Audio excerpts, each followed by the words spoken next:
I was halfway through securing the last panel of siding on my new storage shed when I noticed Patricia Cunningham marching across her pristine lawn toward my property line. Her phone pressed against her ear, and that familiar scowl etched across her face. The August heat in Raleigh, North Carolina was absolutely brutal that afternoon, pushing well into the mid-90s, and I had been working on this shed since 7 in the morning. My shirt was soaked through with sweat, my hands were covered in splinters despite the work gloves, and the last thing I needed was another confrontation with the neighborhood's self-appointed guardian of property values. Patricia was the president of the Willow Creek Homeowners Association, a position she had held for the past 6 years and wielded like a scepter over every single homeowner in our development. She was 53 years old, always dressed like she was about to attend a country club luncheon even when just checking her mailbox, and had made it her personal mission to ensure that every blade of grass, every mailbox, and every exterior modification in our neighborhood met her exacting standards. I had lived in Willow Creek for 3 years now, and in that time, I had received no fewer than 8 violation notices from Patricia for various infractions ranging from leaving my trash, cans visible from the street for more than 12 hours after collection, to painting my front door a shade of blue that was apparently 2 shades too dark according to the approved color palette. The shed itself was a modest structure, 10 feet by 12 feet, with vinyl siding that matched my house perfectly and a small shingled roof. I had spent weeks researching the county building codes, the HOA covenants, and everything else I needed to know before starting construction. According to Wake County regulations, any structure under 120 square feet did not require a building permit, and my shed came in at exactly 120 square feet. I had been meticulous in my planning, measuring multiple times, and ensuring that the structure sat at least 15 feet from my property line, well within the required setback distance. Patricia stopped at the edge of my driveway, still talking on her phone, her eyes fixed on my shed with the kind of intensity usually reserved for examining crime scenes. I climbed down from my ladder, wiping the sweat from my forehead with the back of my hand, and waited. Experience had taught me that Patricia would not leave until she had said whatever she came to say, and trying to avoid her only made things worse. "I will call you back," Patricia said into her phone, her voice sharp and clipped. She ended the call and slipped the phone into her designer purse, then turned her full attention to me. "Mr. Morrison, what exactly do you think you are doing?" "Building a shed, Patricia," I replied, trying to keep my voice neutral and polite. "For storage." "The lawn mower, garden tools, that sort of thing?" "I can see that," she said, taking a few steps closer and examining the structure with narrowed eyes. "What I want to know is whether you obtained the proper permits for this construction, and more importantly, whether you submitted the required architectural modification request to the HOA board for approval." I had been expecting this conversation, so I had my documents ready. I walked over to my toolbox, pulled out a folder, and extracted several pages of printed information. According to Wake County building codes, structures under 120 square feet do not require a building permit. My shed is exactly 120 square feet. As for the HOA, I reviewed our covenants and bylaws thoroughly. Section 8, Paragraph 3 states that homeowners must submit modification requests for structures that require county permits or that exceed certain size thresholds. Since my shed does not require a permit and falls within the allowable size, no HOA approval is necessary. Patricia's face flushed red, and I could see her jaw tightening. She snatched the papers from my hand and began reading through them, her eyes scanning the text rapidly. I had highlighted the relevant sections and even included printouts from the county website to support my position. Everything was there in black and white, but I knew from experience that facts and regulations rarely swayed Patricia when she had made up her mind about something. "This is absolutely unacceptable," she said after a moment, shoving the papers back at me. You cannot simply erect structures on your property without board approval. It sets a terrible precedent for the neighborhood. What if everyone decided to build sheds and outbuildings without consulting the HOA? We would have chaos, Mr. Morrison. Complete chaos. I understand your concern about maintaining neighborhood standards, I said carefully, but I have followed all applicable rules and regulations. The shed matches my house. It is properly set back from the property line, and it does not violate any covenants. I really do not see what the problem is.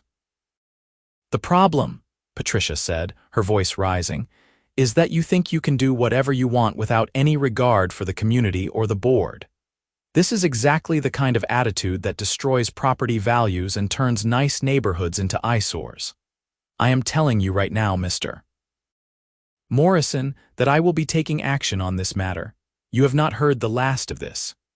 She turned on her heel and stalked back across the lawn toward her house, pulling out her phone before she had even reached her own driveway. I watched her go, feeling a familiar mixture of frustration and resignation. I had done everything right, followed every rule, and yet Patricia was determined to make this into a problem. I wondered what her next move would be, whether she would try to call an emergency board meeting or attempt to reinterpret the HOA covenants in some creative way to support her position. I went back to work on the shed, finishing up the last of the trim work and making sure all the panels were properly secured. The structure looked good, professional even, and I felt a sense of pride in having built it myself. It would solve my storage problems and free up space in my garage for my car. By the time I finished, the sun was beginning to set, painting the sky in shades of orange and pink. I cleaned up my tools, swept the area around the shed, and headed inside for a much-needed shower. The next morning, I was sitting on my back deck with my morning coffee, enjoying the relative coolness of the early hour, when I saw an official-looking white truck pull up in front of my house. The vehicle had Wake County Code Enforcement printed on the side in blue letters, and my stomach immediately sank.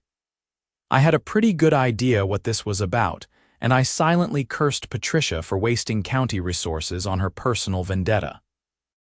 A man in his early 40s climbed out of the truck, carrying a clipboard and wearing a polo shirt with the county seal embroidered on the chest.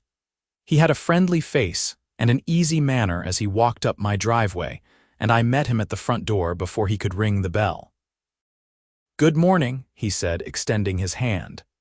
"I am Inspector Dave Reynolds with Wake County Code Enforcement. I received a complaint about unpermitted construction on this property. Would you be the homeowner?" "I am," I said, shaking his hand. "Tom Morrison." "I assume this is about the shed I just built in the backyard." "That would be it," Reynolds said with a slight smile.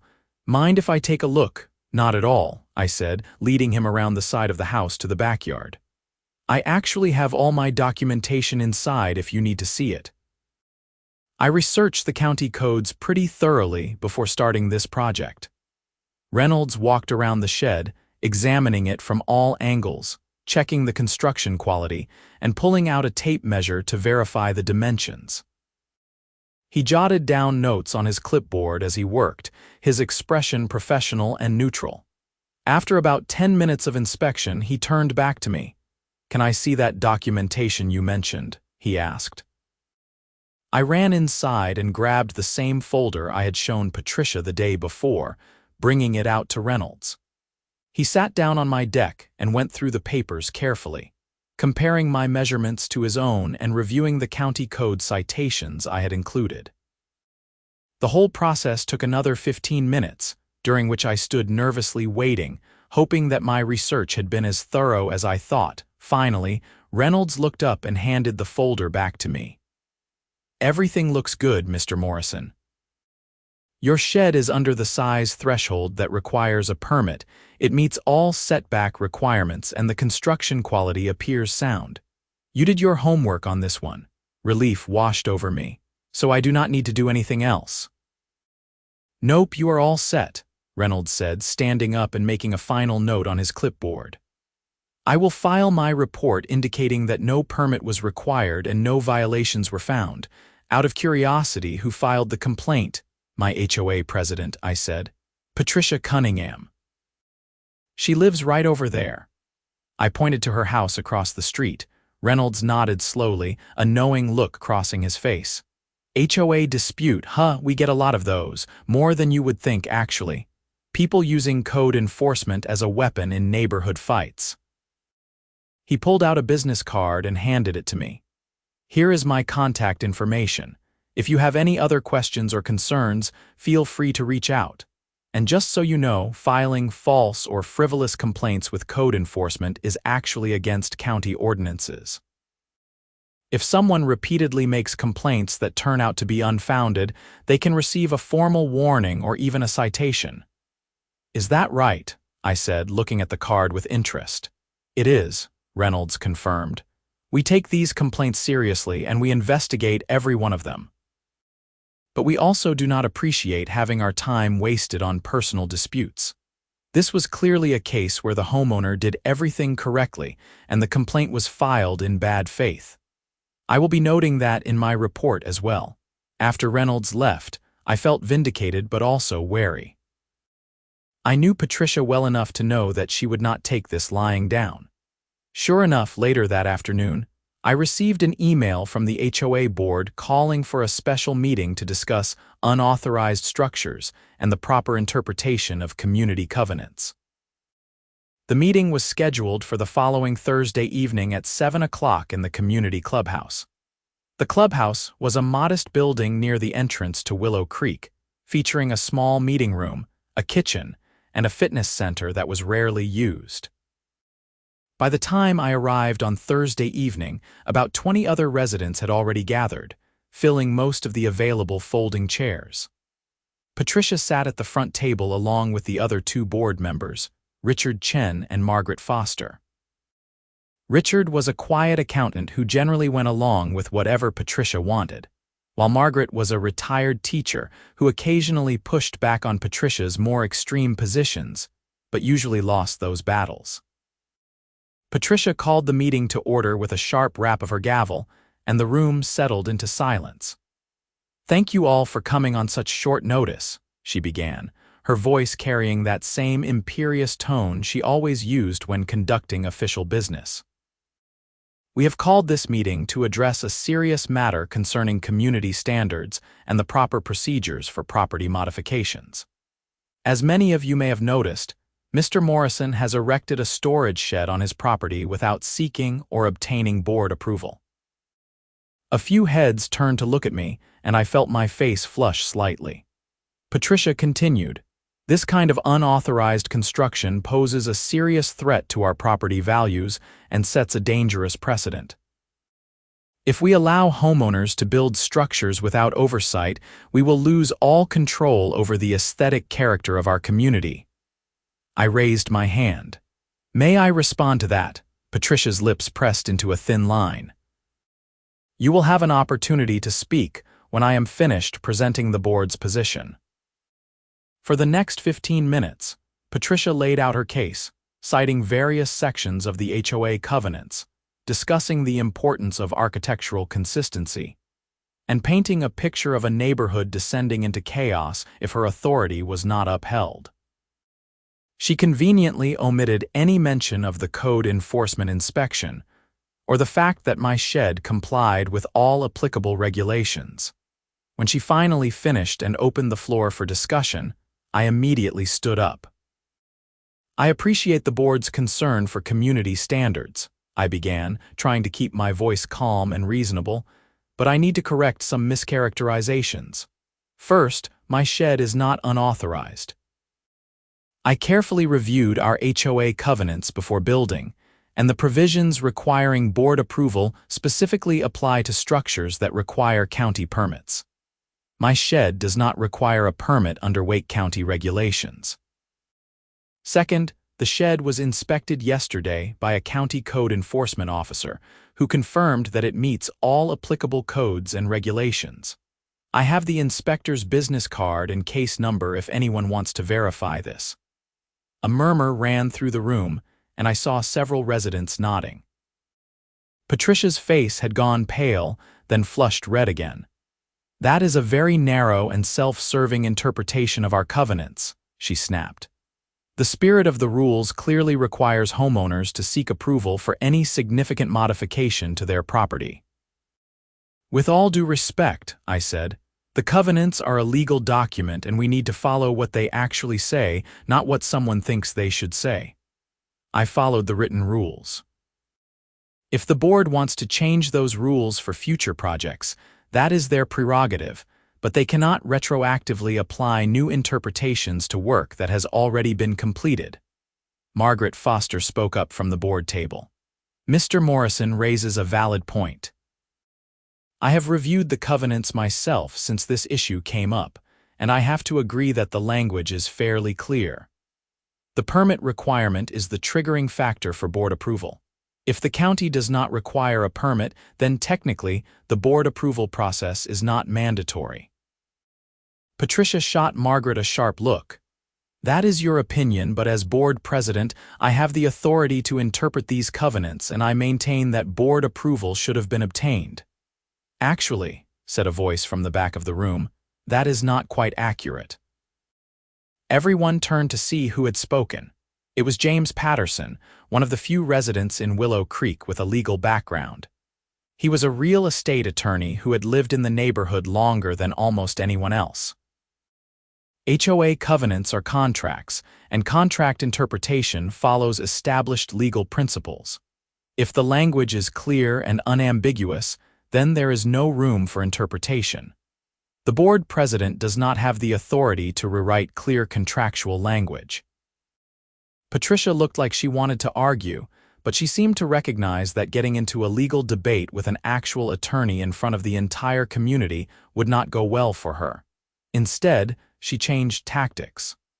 "Regardless of the technical interpretation, Mr.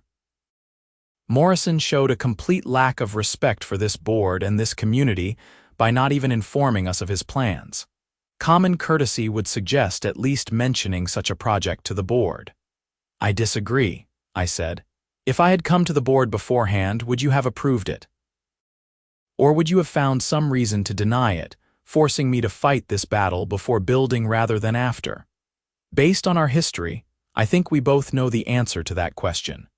Several residents actually laughed at that, and I could see Patricia struggling to maintain her composure.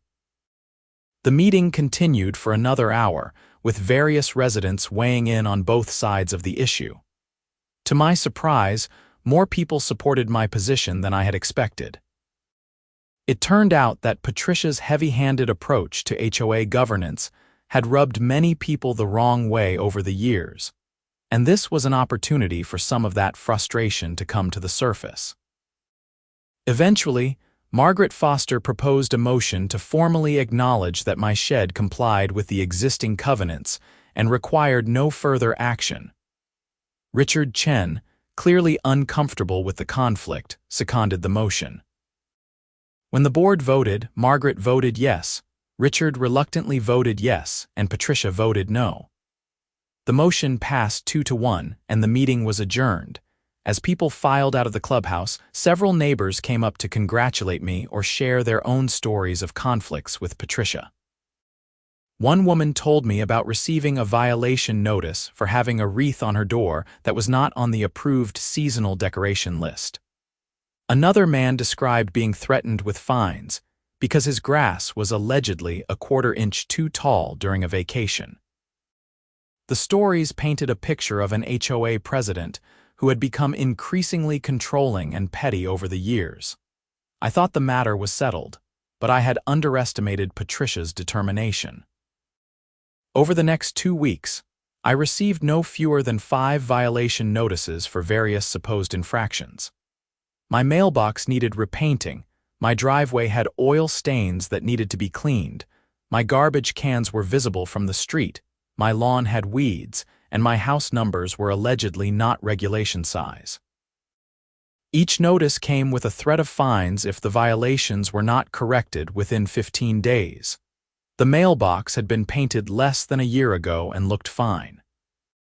The driveway had one tiny spot where my car occasionally leaked a drop of oil, nothing that would be visible unless you were specifically looking for it.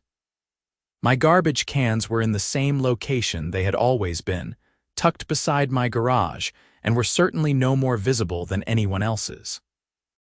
The supposed weeds in my lawn were actually a type of low-growing clover that was commonly mixed with grass seed.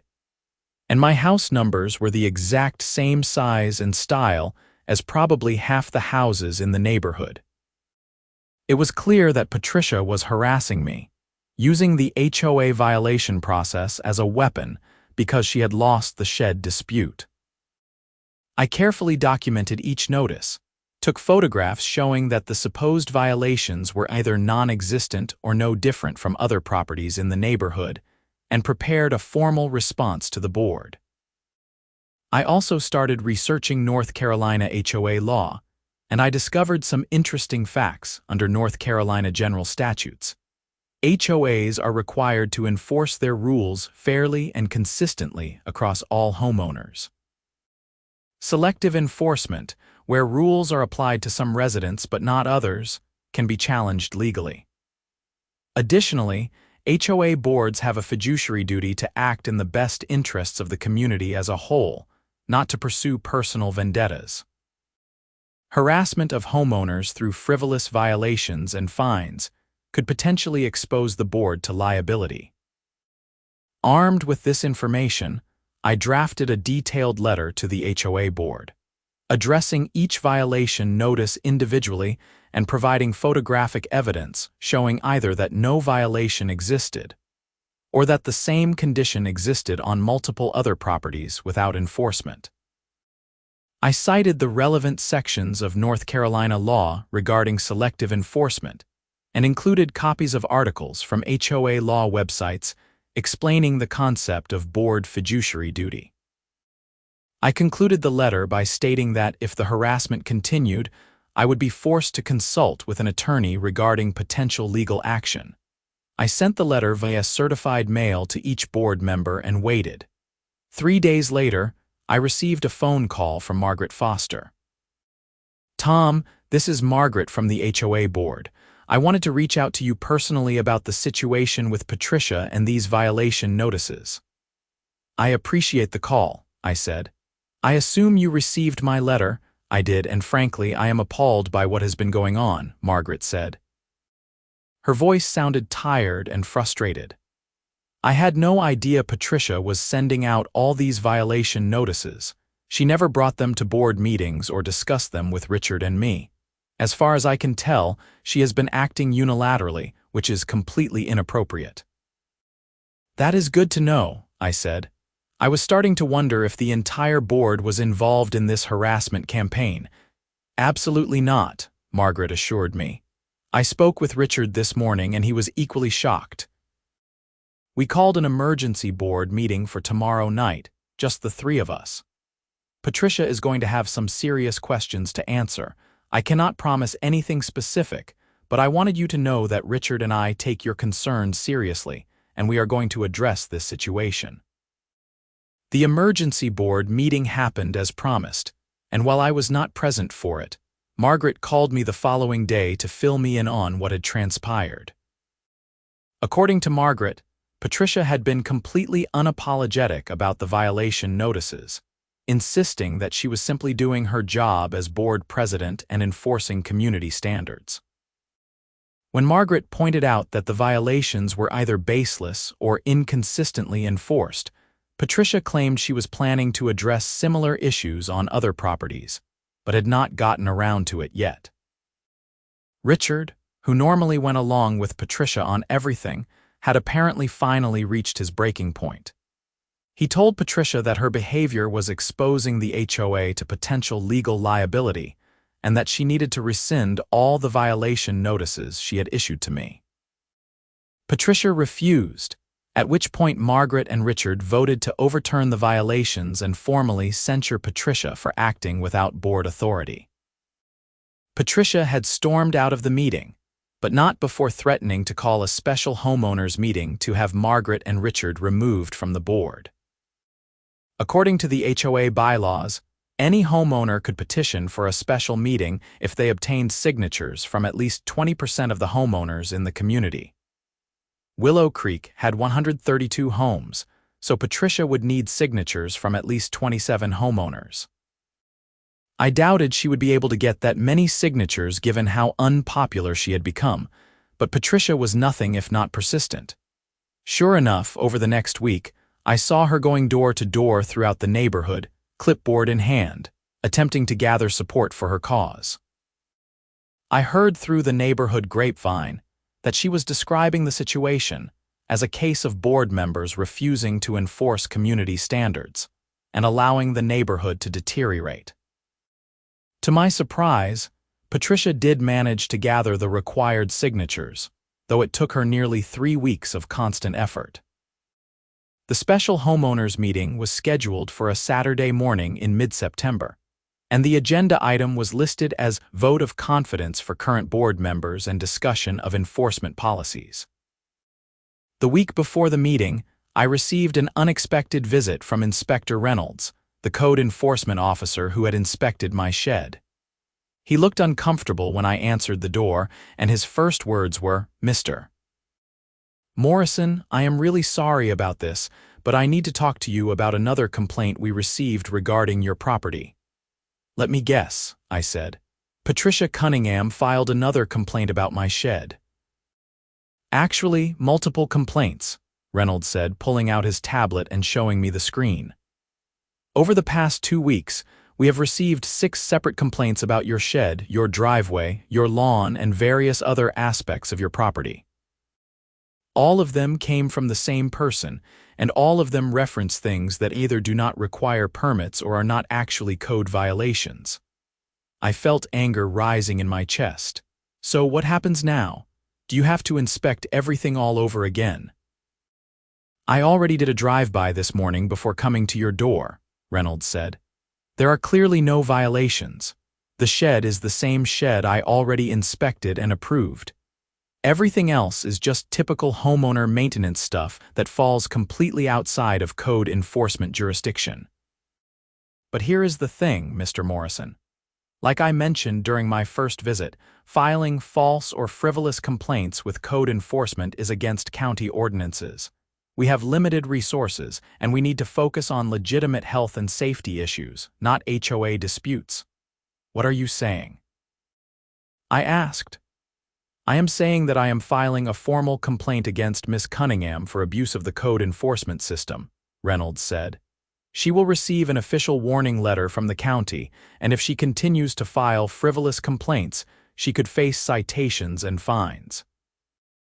I wanted to give you a heads up because I suspect she is not going to be happy about it, and you live right across the street from her." "I appreciate the warning," I said. "And honestly, I appreciate you taking this seriously. I know HOA disputes are probably annoying from your perspective."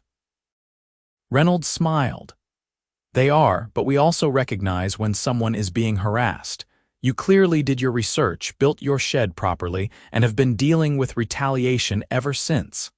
That is not okay, and the county has processes in place to address this kind of behavior." He left shortly after, and I wondered how Patricia would react when she received the warning letter from the county. I did not have to wait long to find out. 2 days later, on a Thursday afternoon, I saw a county vehicle pull up in front of Patricia's house. A uniformed official got out, walked to her door, and handed her an envelope. I watched from my living room window as Patricia opened the envelope right there on her doorstep, her face going from confused to shocked to absolutely furious as she read the contents. She looked up and scanned the neighborhood, and her eyes locked directly onto my house. Even from across the street, I could see the rage in her expression. She stormed back inside her house, slamming the door hard enough that I could hear it from where I stood. About an hour later, my doorbell rang. I opened it to find Patricia standing on my doorstep, the warning letter crumpled in her hand. Her face was red, her hair was disheveled, and she looked like she was barely containing her anger. "How dare you file a complaint against me with the county?" she hissed. "I am the president of this HOA, and I have every right to report potential code violations. You have no right to interfere with my duties." "Actually, I did not file any complaint," I said calmly. The code enforcement inspector made that decision on his own based on the multiple frivolous complaints you filed against me. Apparently, the county has policies against people who abuse the code enforcement system for personal vendettas. This is ridiculous, Patricia spat. Those were legitimate complaints. Your property has multiple violations, and it is my responsibility to ensure compliance with community standards. Patricia, we both know that is not true, I said. The code enforcement inspector found no violations. The HOA board overturned your violation notices because they were baseless. You are not enforcing community standards. You are harassing me because I had the audacity to challenge your authority. You have been a problem since the day you moved into this neighborhood, Patricia said, her voice rising. You question every decision, you ignore established procedures, and you clearly have no respect for the community or its leadership. Well, let me tell you something, Mr. Morrison. I am not done with this fight. That meeting on Saturday is going to address your behavior and your attitude, and we are going to discuss what consequences should apply to homeowners who deliberately undermine the HOA. I will be there, I said. And I look forward to hearing how you explain all of this to the other homeowners. Patricia opened her mouth to say something else, then seemed to think better of it. She turned and stalked back to her house, and I closed my door, feeling a mixture of satisfaction and apprehension. The situation had escalated far beyond what I had anticipated when I first started building my shed, and I was not sure how it would ultimately resolve. Saturday morning arrived with beautiful weather, clear skies, and comfortable temperatures. The community clubhouse was packed by the time I arrived, with every chair filled and people standing along the walls. Apparently, word of the drama had spread throughout Willow Creek, and everyone wanted to see how it would play out. I found a spot near the back and waited for the meeting to begin. Patricia called the meeting to order at exactly 10 o'clock, her demeanor coldly professional. She had clearly spent time preparing for this moment, and she had a stack of papers and documents arranged in front of her. Margaret and Richard sat on either side of her at the front table, both looking uncomfortable. Thank you all for attending this special meeting, Patricia began. As stated in the notice, we are here today to discuss board performance and enforcement policies. Over the past several weeks, some concerning patterns have emerged regarding the unwillingness of certain board members to properly enforce our community covenants and maintain neighborhood standards. She launched into a prepared presentation, using a slideshow projected onto the wall behind her. The presentation included photographs of various properties in Willow Creek that she claimed showed declining standards. A house with slightly overgrown bushes, another with a faded mailbox, a third with a car parked in the driveway instead of the garage. My house and shed featured prominently in the presentation, with Patricia arguing that allowing such structures without board approval would inevitably lead to deteriorating property values.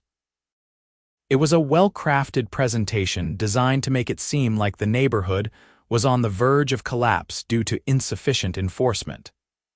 Patricia was a skilled manipulator, and I could see some of the homeowners nodding along as she spoke, their expressions concerned. When Patricia finished and opened the floor for discussion, several hands shot up.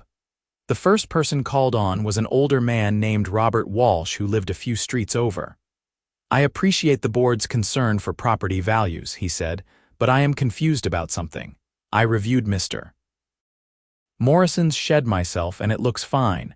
It matches his house, it is not visible from the street, and apparently it meets all county codes. Why is this such a big issue? Patricia's smile was tight. The issue is not the specific structure, Robert. The issue is the process. We have procedures in place for a reason, and when homeowners ignore those procedures, it creates problems for everyone. Margaret Foster raised her hand to speak, which was unusual since she was on the board. Patricia reluctantly acknowledged her. I need to clarify something for the community, Margaret said. The shed in question does not actually violate our procedures. I have reviewed the covenants multiple times, and they clearly state that board approval is required for structures requiring county permits. Mr. Morrison's shed does not require a permit, so the board approval process was not mandatory. Patricia and I disagree on this interpretation, but I believe the language is quite clear. That is your interpretation, Patricia interjected sharply. And in my role as board president, I have the authority to make final determinations on covenant interpretation. James Patterson, the real estate attorney, stood up without waiting to be recognized. Actually, Patricia, that is not accurate. The board president does not have unilateral authority to interpret covenants. Those are legal documents, and if there is a dispute about interpretation, the proper venue is mediation or court, not a presidential decree. Furthermore, based on my review of the language, I agree with Margaret. The covenant language is clear and unambiguous. The room erupted in conversation, with multiple people trying to speak at once. Patricia banged her gavel repeatedly, calling for order. "We are not here to debate legal minutiae," she said loudly. "We are here to discuss whether this board is adequately protecting our property values and enforcing our standards." "Then let us discuss enforcement," said a woman I recognized as Jennifer Martinez, who lived 2 doors down from me. "I have lived in Willow Creek for 8 years, and I have never received a single violation notice until last month. Suddenly, I got a notice saying my lawn had weeds and my mailbox needed repainting. I looked around at other properties, and plenty of them have the same issues or worse, but they did not get notices. Why is that?" Several other people spoke up, describing similar experiences of suddenly receiving violation notices after years of living in the neighborhood without any complaints. A pattern emerged in the discussion. Almost everyone who had received recent notices was someone who had either supported my position at the previous meeting or who Patricia perceived as not sufficiently supportive of her leadership. Richard Chen, who had been silent throughout the meeting, finally spoke up. "I have to apologize to the community. I have been aware that Patricia has been issuing violation notices without bringing them to full board votes, which is not proper procedure. I should have challenged this earlier and I did not. That is on me. But I want to be clear that moving forward, all enforcement actions need to be approved by the full board after fair consideration of whether genuine violations exist." Patricia looked betrayed. "Richard, we discussed this. You agreed with my enforcement approach." "I went along with it because I did not want conflict," Richard said, his voice quiet but firm. "But I cannot do that anymore. The warning letter you received from the county was a wake-up call. We are exposing the HOA to liability with this selective enforcement approach, and it needs to stop." The meeting continued for another 2 hours, with heated discussions about HOA governance, enforcement policies, and board accountability.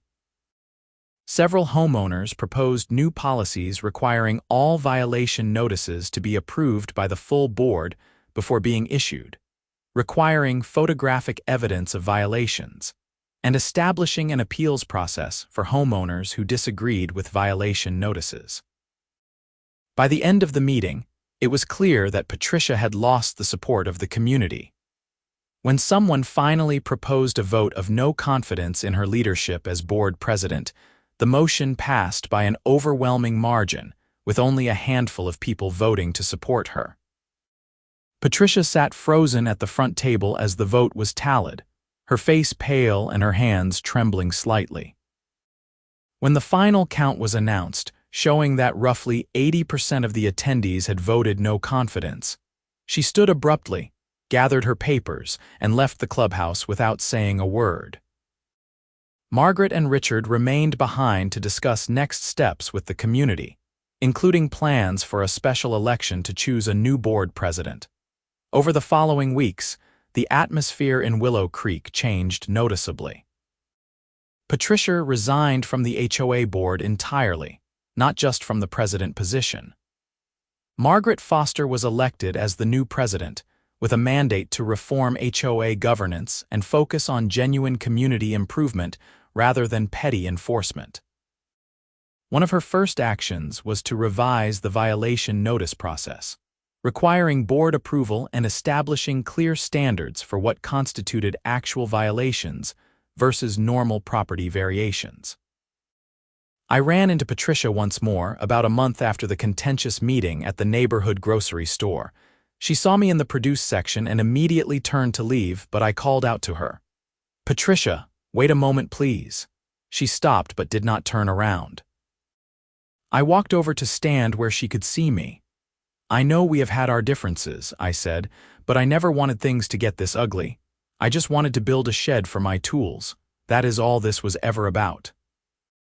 Patricia looked at me with an expression that mixed anger, shame, and something that might have been regret. "You humiliated me in front of the entire neighborhood," she said quietly. "I spent 6 years building up that HOA, establishing standards, and making Willow Creek a desirable place to live. And you destroyed all of that in a few weeks." "I did not destroy anything," I said gently. "You did a lot of good work for the neighborhood over the years, but you also let the power go to your head. You started seeing homeowners as subjects rather than neighbors. That is what people rejected, not the idea of community standards." She stared at me for a long moment, then looked away. "Maybe you are right, but it does not change the fact that I am now the neighborhood pariah, the crazy HOA lady that everyone talks about. My husband is embarrassed, my friends are distant, and I cannot even walk to my mailbox without feeling like everyone is judging me." "People will move on," I said. "Give it time. And maybe consider apologizing to some of the people you went after with those violation notices. That would go a long way toward rebuilding relationships." Patricia nodded slightly but did not say anything else. She pushed her cart away, and I watched her go, feeling a complicated mix of empathy and frustration. She had brought most of this on herself, but I understood that losing something you had invested so much time and energy into was painful, even when that loss was justified. The shed stood in my backyard, now fully completed with shelving installed and all my tools and lawn equipment neatly organized inside. Every time I looked at it, I felt a sense of accomplishment mixed with exhaustion from the battle it had sparked. The structure had become a symbol within Willow Creek, representing the tension between reasonable community standards and overreaching authority, between following the rules and blindly obeying demands. Margaret's tenure as HOA president brought a much more collaborative approach to neighborhood governance.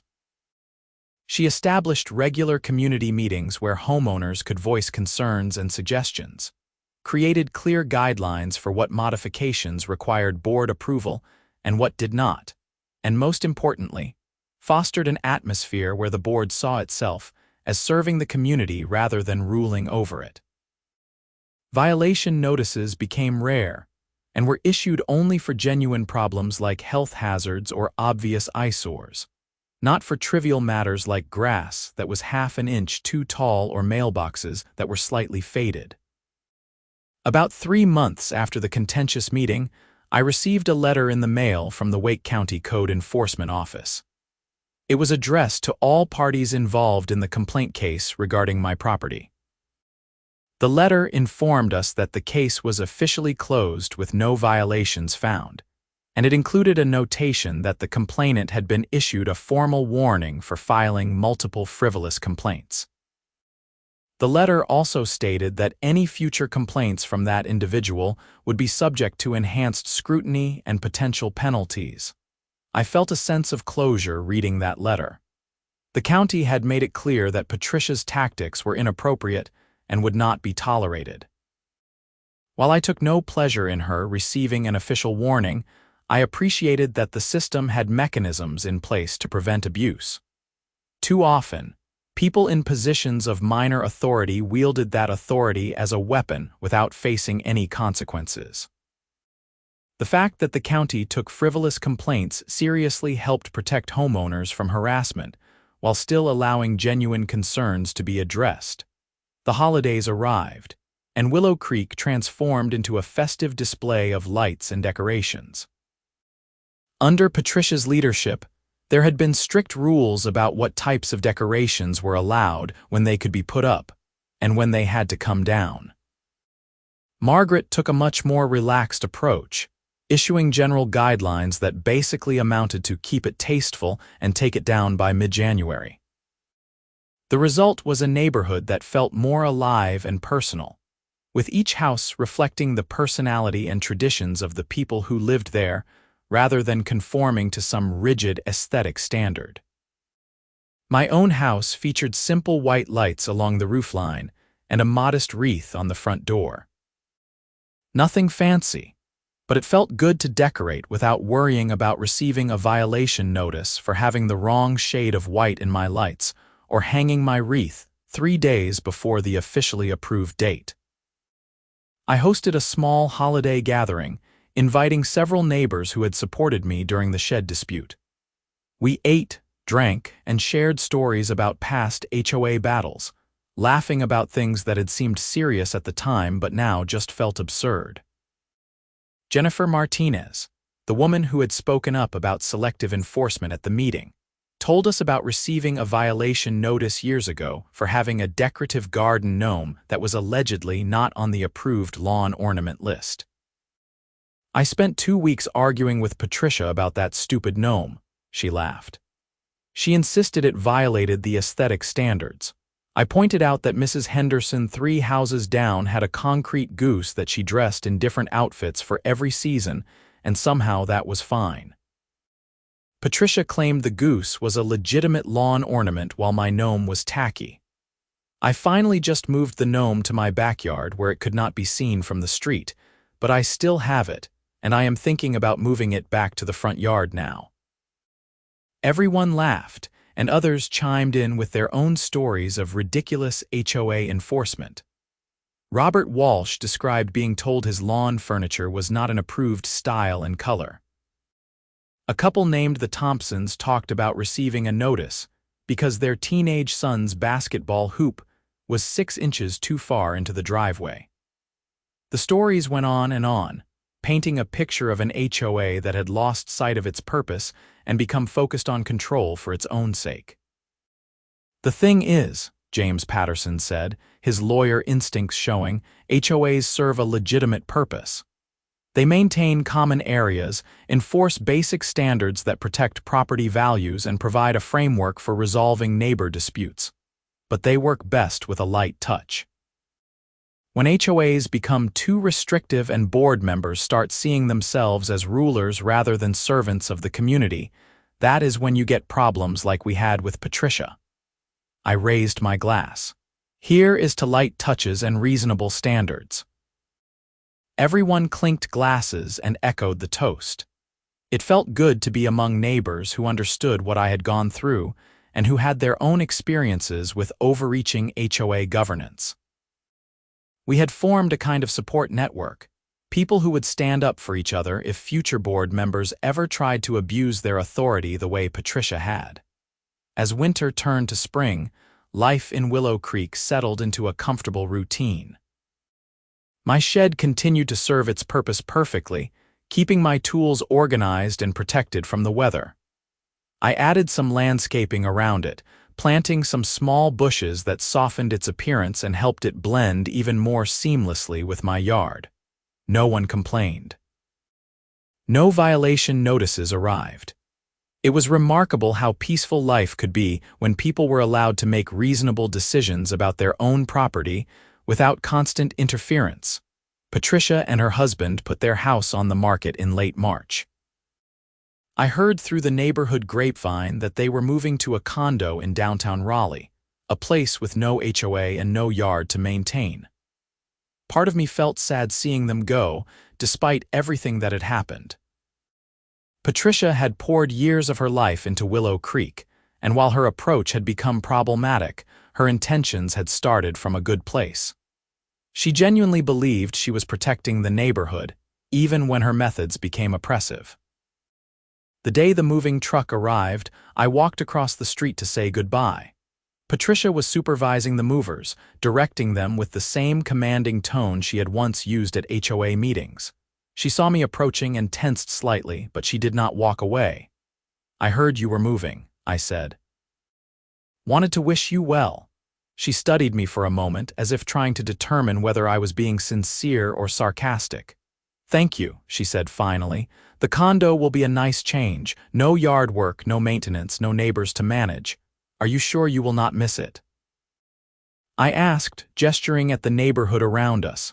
You put a lot of yourself into this place. Patricia's expression softened slightly. I thought I was helping. I really did. I saw property values as something that needed constant protection, and I saw myself as the guardian of those values. It took me a long time to realize that I had become the thing people needed protection from. That takes courage to admit, I said, or maybe just time and distance, she replied with a slight, sad smile. I got too invested in being right, in maintaining control. When you challenged me on the shed, it felt like a personal attack rather than a legitimate disagreement about rules. I responded badly, and then I doubled down instead of backing off. By the time I realized how far I had gone, it felt too late to walk it back. We talked for a few more minutes, a surprisingly civil conversation that felt like closing a chapter. When I walked back to my house, I felt lighter somehow, like a weight I had been carrying for months had finally lifted. The feud was truly over, not just legally or officially, but emotionally. Margaret proved to be an excellent HOA president, bringing a collaborative spirit that transformed how the board interacted with homeowners. She established quarterly community meetings where anyone could raise concerns or propose improvements.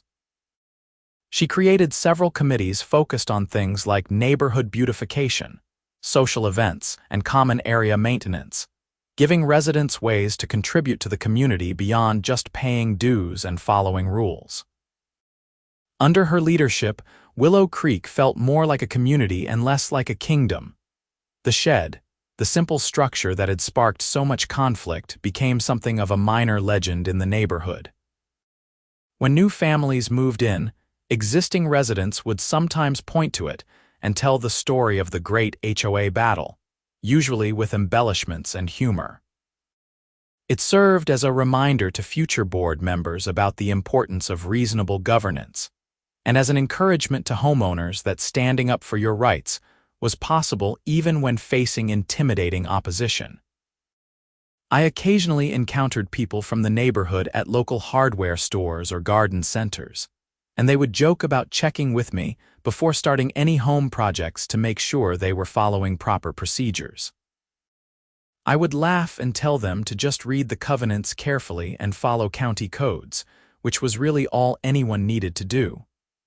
The reputation of being the guy who stood up to the HOA was not one I had sought, but I wore it comfortably enough. One Saturday afternoon in late spring, about 9 months after I had first started building the shed, I was doing some maintenance work on it when a young couple walked up my driveway. They introduced themselves as the new owners of Patricia's former house and said they had heard about my shed saga from several neighbors. We are thinking about building a small deck off our back door, the husband said. Nothing fancy, just a place to put a grill and some chairs. But we are nervous about running afoul of HOA rules. Do you have any advice? I invited them into my garage where I still had my folder of research and documentation. I walked them through the process I had followed, checking county permit requirements, reviewing the HOA covenants carefully, measuring everything precisely and documenting every step. I gave them copies of the relevant covenant sections and the contact information for the county permit office. The key is to know your rights and follow the actual rules, not what someone tells you the rules should be, I explained. The covenants are a contract between you and the HOA. If you comply with what that contract actually says, you are on solid ground. And if you are unsure about something, document your questions and the answers you receive. That paper trail can be invaluable if disputes arise. They thanked me profusely and left with copies of my research materials and a much better understanding of how to navigate the process. As I watched them walk back to their house, I felt good about being able to help someone else avoid the stress and conflict I had endured. Maybe that was part of the silver lining of the whole experience. I could now serve as a resource for other homeowners who wanted to improve their properties without getting crushed by bureaucratic overreach.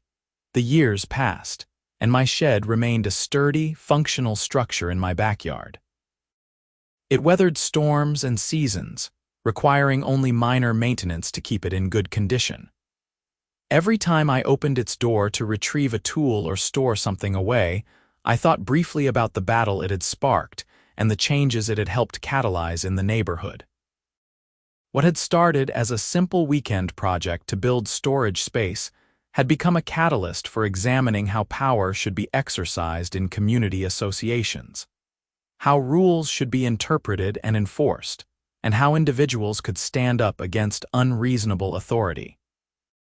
Margaret served 2 successful terms as HOA president before stepping down to let others lead. Her successors inherited a more balanced and reasonable approach to governance, and Willow Creek continued to be a desirable neighborhood with healthy property values. The difference was that those property values were maintained through genuine pride of ownership and reasonable community standards, rather than through fear of violation notices and arbitrary enforcement. I never did get another violation notice after that tumultuous period. My lawn was sometimes a bit long, my mailbox showed its age, and various other minor imperfections existed on my property just like they did on everyone else's. But those imperfections were understood to be part of normal homeownership rather than violations requiring correction. The neighborhood looked good not because every blade of grass was exactly the right height, but because people took reasonable care of their homes and felt invested in the community. The story of my shed and the battle with Patricia became part of Willow Creek's informal history, a tale passed down to new residents as both a warning and an encouragement. The warning was about how HOA power could be abused if board members lost perspective. The encouragement was that homeowners could successfully challenge that abuse if they stood firm on principles and relied on facts rather than emotions. I sometimes wondered what had become of Patricia in her downtown condo. I hoped she had found peace and maybe even some new purpose to channel her organizational energy. Despite everything, I believed she was a person who genuinely cared about creating orderly, well-maintained spaces. She just needed an outlet for that drive that did not involve controlling her neighbors' lives. My own life moved forward in the ways lives do. Work continued, relationships evolved, and the routines of daily existence filled my time. The shed became just another part of my property, useful and unremarkable, which was exactly what it should have been all along. The drama around it faded into memory, occasionally recalled when showing new neighbors around or when someone in the community proposed a new project and asked for advice. The lasting impact of the incident was not the shed itself, but the changes it prompted in how Willow Creek was governed. The HOA became more transparent, more accountable, and more focused on genuine community needs rather than arbitrary enforcement. Board meetings became collaborative sessions rather than pronouncements from on high. Homeowners felt more engaged and less fearful, more like stakeholders in a shared community rather than subjects in someone else's kingdom. On particularly nice evenings, I would sometimes sit on my back deck with a cold drink, looking at the shed and reflecting on the unexpected journey it had taken me on. I had learned things about community governance, about standing up for principles, and about the importance of clear communication and documentation. I had discovered neighbors I might never have gotten to know otherwise. People who became genuine friends through shared experiences of dealing with HOA overreach. The shed stood as a testament to the idea that ordinary people could challenge authority when that authority overstepped its bounds. It represented the principle that rules should be followed, but also that those rules should be reasonable, clearly written, and fairly enforced. Most importantly, it symbolized the difference between being part of a community and being controlled by one.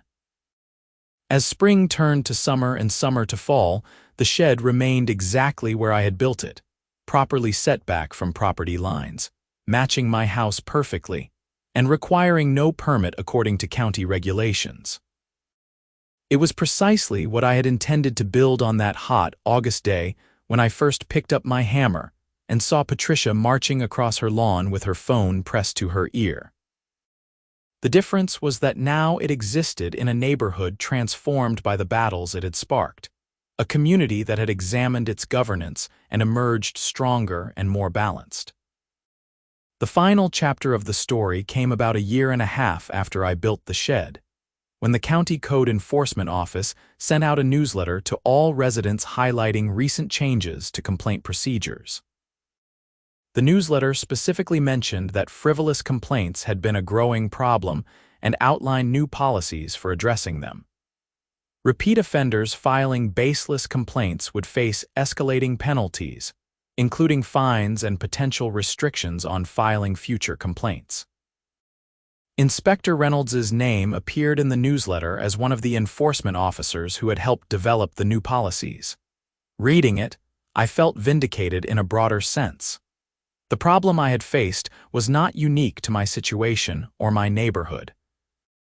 It was a systemic issue affecting communities throughout the county, and the system was adapting to address it.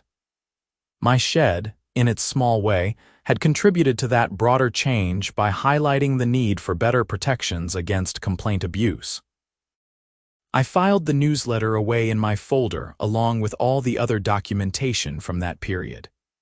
The folder sat on a shelf in my shed, a comprehensive record of an unlikely battle and its resolution. Sometimes I would flip through it, reminding myself of the timeline and the various documents I had compiled. It served as a reminder that preparation and documentation could make the difference between being overwhelmed by unreasonable opposition and successfully defending your rights. The neighbors who had supported me during the conflict remained good friends, and we often gathered for cookouts and casual get-togethers. The experience had bonded us in a way that normal neighborhood interactions rarely did. We had stood together against what we saw as injustice, and that shared experience created lasting connections. Life in Willow Creek continued its normal rhythms, shaped by the seasons and the ordinary events of suburban existence. Children played in yards, people walked their dogs, and the community went about its daily business. The difference, subtle but significant, was that an undercurrent of fear had been removed. Homeowners no longer worried constantly about whether some minor aspect of their property would trigger a violation notice. They could enjoy their homes without feeling like they lived under surveillance. My shed, now weathered slightly by a couple years of North Carolina seasons, blended seamlessly into my backyard landscape. The bushes I had planted around it had grown in nicely, and the whole area looked like it had been there for years rather than being a recent addition. It was exactly what good construction should be: functional, attractive in an understated way, and harmonious with its surroundings. Looking back on the entire experience, from that first day of construction through the confrontations, the meetings, the harassment, and ultimately the resolution, I could see how a simple home improvement project had illuminated larger truths about community governance and individual rights. The shed was just a shed, but what it represented, the battle it sparked, and the changes it helped bring about made it significant beyond its physical dimensions. I never regretted building it, not even during the most stressful moments of conflict with Patricia. It was a project I had wanted to complete. It served a genuine need, and I had every right to build it according to the rules that actually existed rather than someone's arbitrary interpretation of what the rules should be. Standing firm on that principle had been difficult but ultimately worthwhile. The warning letter Patricia received from code enforcement remained on file with the county, a permanent record of her attempt to abuse the system for personal retaliation. While I took no pleasure in her receiving that warning, I recognized its necessity. Systems need accountability mechanisms, and people who abuse positions of authority need to face consequences. The warning served both as punishment for past actions and deterrent against future abuse, whether by Patricia or by anyone else tempted to use official processes as weapons in personal disputes. In the end, my shed was just a shed, built properly, legally, and for entirely legitimate purposes. But the journey it took me on, the conflicts it sparked, and the changes it helped bring about in my community made it something more. It became a symbol of the ongoing tension between authority and individual rights, between following rules and blindly obeying demands, between genuine community standards and arbitrary control. Every time I opened that shed door to grab my lawn mower or put away garden tools, I was reminded that ordinary people facing unreasonable opposition could prevail by staying informed, documenting everything, standing firm on principles, and refusing to be intimidated. That lesson extended far beyond HOA disputes or building codes. It was a fundamental truth about how individuals could protect their rights in any context where authority figures overstepped their bounds.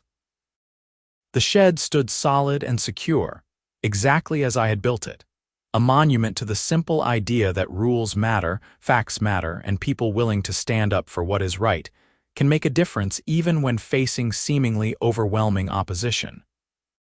And sometimes, all of that profound significance could be contained in a simple 10 by 12-foot structure designed to store garden tools in a backyard in Raleigh, North Carolina.